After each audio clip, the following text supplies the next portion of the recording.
Welcome to the Nerd Party. Let the filibustering begin. Welcome to Nerd Party.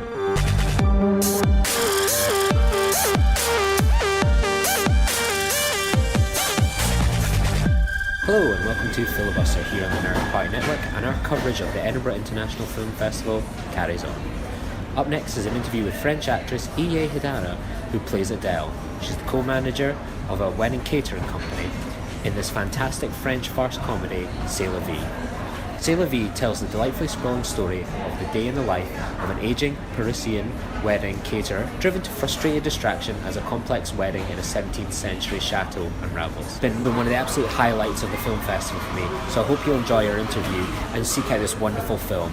Now, we were joined for a translator for one or two moments of the interview, just in case you were wondering who the third voice is. So enjoy this episode and then seek out C'est la vie.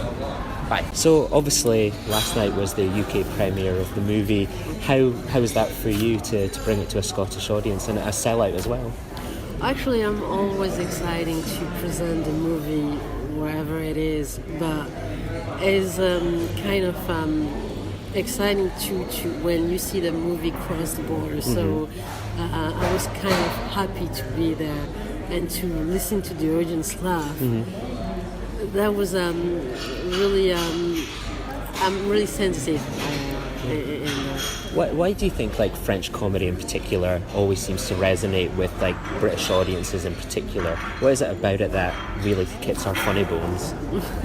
I think this movie in particular is a social comedy, and this social comedy, I think people can identify themselves into it. So maybe when you can imagine yourself in a situation, that makes you more get into it and laugh about it, because we laugh more about ourselves than others. So when you can just see yourself in it,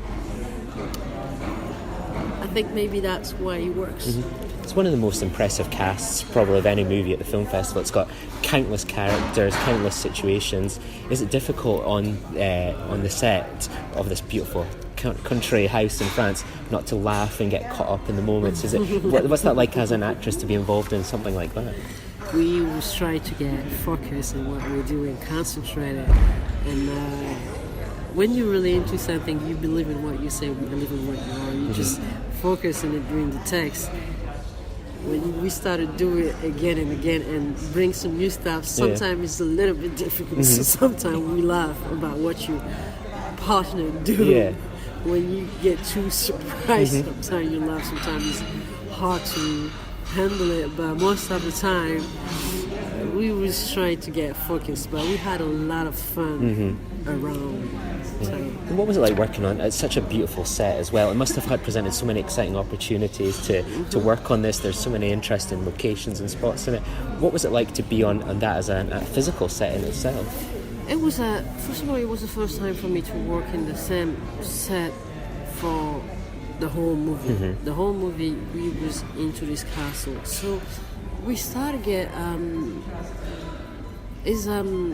the castle is a partner in the movie. It's like one of the characters of the movie. So it was c'était bien de pouvoir se l'approprier. It was good to be able to kind of get the castle into ourselves. And it truly is a character as well, and stuff. You think of the power and the power shortages, and so there's so many beautiful spots. You can imagine as a director, it must be a field day to record. It was a lot of spots, a lot of way and a lot of spot that they was trying to use, but they spent a lot of time in a castle first before we started shoot. So they had the time to imagine everywhere, every angle. Because one of my favourite parts of the movie is the relationship between you and James. It starts in the most screaming match and it ends in quite a lovely way. What was it like working together with the actor with that on these scenes? You had so many great moments together. I guess the Jill and I was like little kids. I have fun like a little kid with him.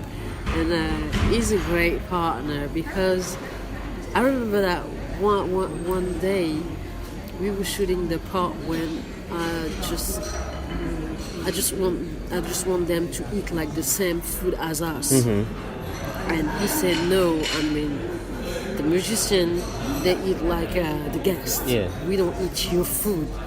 So at the end of the game, he won. So before we started shoot, he was like really, really excited, like, yeah, I'm the one who got win at the end. And I was really pissed off. And then I just realized that, wow, we kids. We are definitely like two kids. Yeah. So, yeah, I mean, it was great to share this moment with him. He was a great partner. When you're kind of going into a movie like this, where it's so much kind of comedy and it's such a tightly constructed film, one thing leads into another. As you say, their meals end up causing people to have diarrhea or food sickness, and that leads into this, into that. Is there much opportunity for improvisation in some of these arguments, some of these scenes together, or is the script God? The script was writing like this. We didn't improvise nothing, because when the writing in the script is good and the rhythm is like into the lyrics, everything is on it. You don't need to add stuff, otherwise you can cut and kill the rhythm. And it was like really perfect. We add some little stuff, like sometimes Eric and Olivier, they had ideas, so it was just like yelling to us like, add this, say this more, blah blah blah. But most of the time we was just like stay in the text, because the text was like really, they worked a lot on the screen. It's like a fine French souffle to pardon the very cheesy pun there. It rises perfectly. They worked like a lot. So what's next for the film and yourself? It seems to be getting played all around the world, which is fantastic to see. It's got a life. What kind of adventures will be the film going on, and what are you working on at the moment? Right now I'm working in the theatre for a new play next year with Simon Stone. He's an Australian director, theatre director. He's working in association with the Odeon in Paris. So that's great, because he's Australian, he speaks English, but he's going to write and we translate. So I love to have those ces rencontres avec des gens de plusieurs univers. Step to meet up with people, different kind of worlds. Perfect. Also, I work in a American show, Patriot, for Amazon. Cool. That'll be exciting. Exactly. I'll keep an eye out for you on my TV soon. Exactly. So the second season is about coming out at the end of the year. So that was a great experience too. And in France too, I still working with. I just finished a movie, it's a social comedy talking about school. Excellent. Michel Leclerc. And yes, I kind of have like exciting project, and that's perfect. Well, thank you so much, and all the best for the movie in the future. It's one of the best movies I've seen at the festival, and I'm glad to see that it's resonating with so many audiences around the world, and good luck with your career. Thank you. Thank you. Join the revolution. Join the Nerd Party. Welcome to Nerd Party.